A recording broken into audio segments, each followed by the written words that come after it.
हम लोग ये डार्क और ब्राइट फ्रिंज का कंडीशन ये फाइंड करेंगे कि क्या कंडीशन है डार्क और ब्राइट फ्रिंज बनने के लिए। तो जहाँ पे जो कंडीशन था कंस्ट्रक्टिव इंटरफेरेंस के लिए, वो ब्राइट फ्रिंज वहां पे बनता है जहाँ पे कंस्ट्रक्टिव इंटरफेरेंस हो रहा है, और जहाँ पे डिस्ट्रक्टिव इंटरफेरेंस होगा वहां पे डार्क फ्रिंज बनता है, उस पोजीशन पे डार्क फ्रिंज। तो अब हम लोग YDS पढ़ने वाले हैं, यंग डबल स्लिट एक्सपेरिमेंट, इसको बोलते हैं YDS, young double slit experiment. ठीक है, तो उसमें क्या दो स्लिट लिया गया है, स्मॉल स्लिट। अब दो स्लिट और ओपनिंग में डिफरेंस होता है, एक स्लिट और एक ओपनिंग में क्या डिफरेंस है? सर्कुलर सर्कुलर होल भी हो सकता है यहाँ पे, जिससे कि लाइट जाने वाला है यहाँ से। तो स्लिट का मतलब है कि ये रेक्टेंगुलर, ऐसे रेक्टेंगल के जैसा स्क्रीन से बाहर निकलता हुआ है और इधर से लाइट जा रहा है, और ये भी रेक्टेंगल के जैसा ऐसा ओपनिंग है और इधर से भी लाइट एंटर करने वाला है लाइट, और वो दोनों लाइट सामने स्क्रीन पे जाकर इंटरफेयर करेगा, और जहाँ स्क्रीन पे इंटरफेरेंस होगा इन दोनों लाइट का, वहां पे हम लोग फ्रिंज का कितना विड्थ होगा, कितने पोजीशन पे वो फ्रिंज जाकर बनेगा, ये सब फाइंड करने वाले हैं स्क्रीन के ऊपर। तो इस साइड में एक स्क्रीन भी मैं बना देता हूँ, ये स्क्रीन है मान लेते हैं यहाँ। तो S1 और S2 इन दोनों पॉइंट से लाइट किसी भी एक जनरल पॉइंट पे P मान लेते हैं हम यहाँ पे P पॉइंट, और ये दूसरे वाले एंड से भी यहाँ पे लाइट आया है, S1 से भी लाइट उस पॉइंट पे गया और S2 से भी, और इस डिस्टेंस को S1 S2 दोनों स्लिट के बीच के डिस्टेंस को हम लोग स्मॉल d लिखेंगे, और स्क्रीन जितने डिस्टेंस पे है उसको कैपिटल D लिखना होता है। दोनों का सेंटर जो वहां पे मिलेगा उसको O लिखेंगे, उस पॉइंट को ओरिजिन मान लेंगे जहां पे दोनों का सेंटर मिलेगा। तो इसके सेंटर से एक लाइन यहाँ पे बना लेते हैं, यहाँ O। अब यहाँ पे पक्का ब्राइट फ्रिंज बनने वाला है इस सेंटर पे, क्योंकि S1 और S2 दोनों इक्वल डिस्टेंस ट्रेवल करेंगे, तो इन दोनों में पाथ डिफरेंस नहीं आएगा, क्योंकि S1 एकदम सेंटर से मैं बनाया हूं, तो S1 का डिस्टेंस ट्रेवल्ड और S2 से जो लाइट आ रहा है इसका डिस्टेंस ट्रेवल्ड दोनों सेम है, तो पाथ डिफरेंस 0 आ जाएगा, सेम पाथ ट्रेवल किया है दोनों। तो जहां पे पाथ डिफरेंस 0 आता है वहां पे कंस्ट्रक्टिव का कंडीशन होता है, यानी वहां ब्राइट फ्रिंज बनेगा, ब्राइट फ्रिंज। तो उसके लिए अगर हम वेव जैसा ऐसे बनाए तो सेंटर पे ब्राइट बनने वाला है और इधर डार्क, फिर से ब्राइट, फिर से डार्क, ऐसे बनेगा। अब सेंटर वाला पॉइंट, अब इस पॉइंट पे ब्राइट बनेगा या डार्क बनेगा, ये ग्राफ में हम ब्राइट दिखा दिए हैं इस पॉइंट पे। अब कंडीशन फाइंड करेंगे कि कहाँ पे ब्राइट बनेगा कहाँ डार्क, वैसे ही इधर भी ऐसे। अब जहाँ पे ये ज्यादा हाइट का एम्पलीट्यूड मैंने बनाया है, यहाँ हम कंसीडर कर रहे हैं कि ब्राइट बन रहा है, और ये लो एम्पलीट्यूड का है मतलब यहाँ डार्क बना है। फिर यहाँ ज्यादा एम्पलीट्यूड वाला है तो ब्राइट है, फिर ये वाला है डार्क, वैसे ही नीचे में यहाँ पे डार्क रहेगा और यहाँ पे रहेगा ब्राइट, जहाँ एम्पलीट्यूड ज्यादा दिखाया हुआ है। मतलब बी जहाँ पे लिखे हैं उन सारे लोकेशन पे कंस्ट्रक्टिव इंटरफेरेंस हुआ है, और जहाँ पे डी लिखे हैं वहाँ डिस्ट्रक्टिव इंटरफेरेंस हुआ है। तो ये तो पाथ डिफरेंस से मुझे पता चलता है कि कहाँ पे कंस्ट्रक्टिव होने वाला है और किस लोकेशन पे डिस्ट्रक्टिव होने वाला है। तो पाथ डिफरेंस, कुल मिला के पाथ डिफरेंस ही फाइंड करना होता है इसमें। अगर पाथ डिफरेंस आ गया तो कंस्ट्रक्टिव इंटरफेरेंस है कि डिस्ट्रक्टिव पता चल जाएगा। तो इससे एक परपेंडिकुलर मैं यहाँ ड्रॉ करूंगा, और इससे सेंटर से भी एक लाइन वहां पे ज्वाइन करना है, इसके सेंटर से भी एक वहां पे मिलाना है लाइन। तो अगर ये एंगल थीटा है, इसके सेंटर से अगर थीटा एंगल पे मैं देख रहा हूँ, ऐसे थीटा एंगल पे वो पोजीशन कोई भी जनरल पोजीशन एक है, उस पोजीशन पे मैं देख रहा हूँ, तो ये वाला परपेंडिकुलर ड्रॉ किए हुए हैं, इस पे भी परपेंडिकुलर है और इस पे भी परपेंडिकुलर बनाया हुआ है। तो अगर ये थीटा है तो ये पूरा रेड और ब्लैक वाला लाइन के बीच एंगल 90 है, तो ये वाला एंगल 90 माइनस थीटा होगा, तो ये वापस क्या हो जाएगा, थीटा एंगल।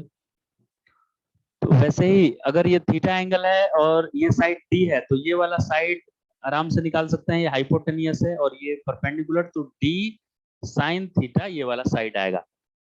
तो ब्लैक वाला लाइन और ये वाला नीचे वाला ब्लैक वाला लाइन, इन दोनों में पाथ डिफरेंस यही यही वाला टर्म है, डी साइन थीटा।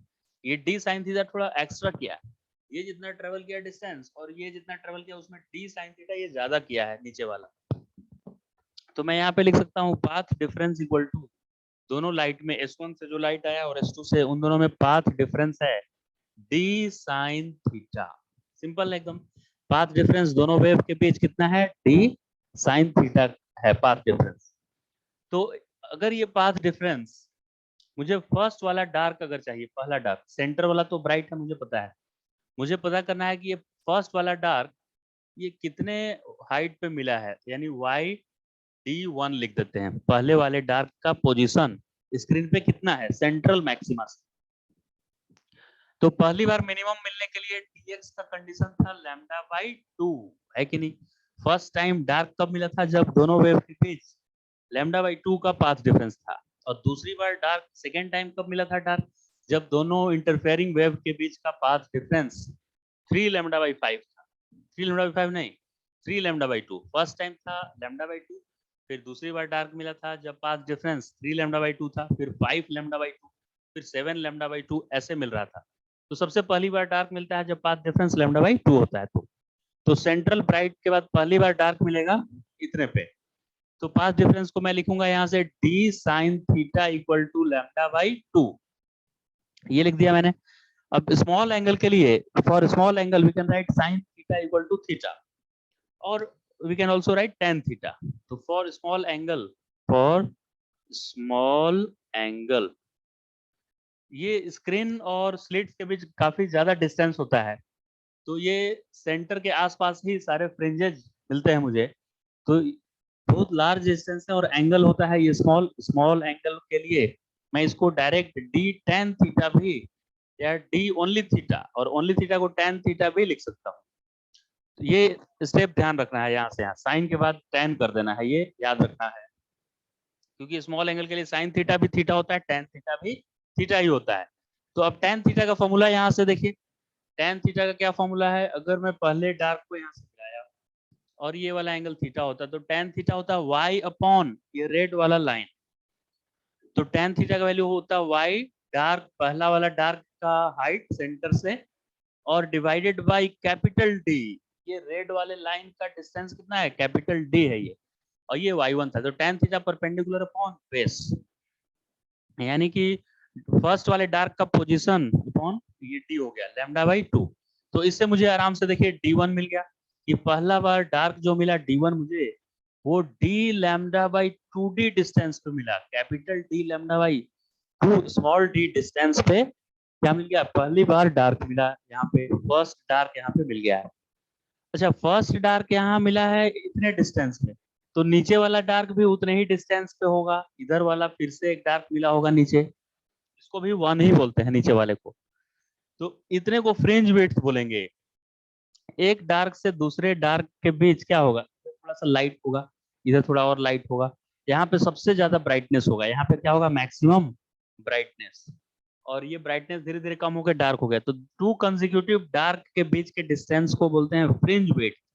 तो फ्रिंज विड्थ का फॉर्मूला क्या आ गया? फ्रिंज विड्थ का फॉर्मूला होता है distance between two consecutive dark. तो एक डार्क यहाँ, एक डार्क यहाँ, तो इन दोनों के बीच का डिस्टेंस 2 टाइम्स वाई d1 हो जाएगा, 2 टाइम्स d1। तो वाई d1 यहाँ से क्या आया है, उसका डबल कर देंगे तो वही फ्रिंज विड्थ हो जाएगा, यानी 2 times d lambda by 2d। 2 से 2 कैंसिल हो गया। तो फ्रिंज विड्थ का सिंबल बीटा से, सिंबल इसका होता है बीटा से इंडिकेट करते हैं इसको।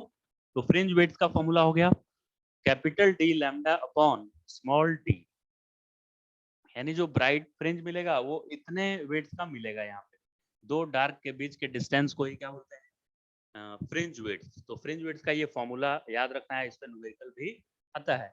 और ये भी क्वेश्चन आ सकता है कि फर्स्ट डार्क सेंटर से कितने डिस्टेंस पे बना, तो उसके लिए आंसर ये हो गया, capital D lambda by small upon 2 times small d आया। स्मॉल d क्या है?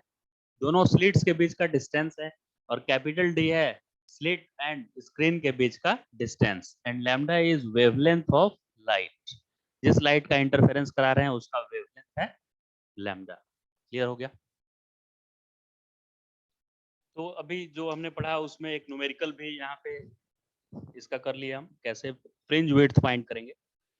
तो जो लाइट इधर से आ रहा है जिसका इंटरफेरेंस हो रहा है, उस लाइट के बारे में गिवन है कि वो 400 नैनोमीटर वेवलेंथ वाला है लाइट। और ये डिस्टेंस कैपिटल डी अगर 2 मीटर दिया हुआ है, स्क्रीन और स्लिट के बीच का डिस्टेंस 2 मीटर गिवन है, और दोनों स्लिट के बीच 1 मिलीमीटर का डिस्टेंस है। S1 और S2 के बीच, S1 और S2 के बीच का डिस्टेंस 1 मिलीमीटर है। तो 1 मिलीमीटर को मीटर में कन्वर्ट कर लेंगे 10 टू द पावर -3 से मल्टीप्लाई करके।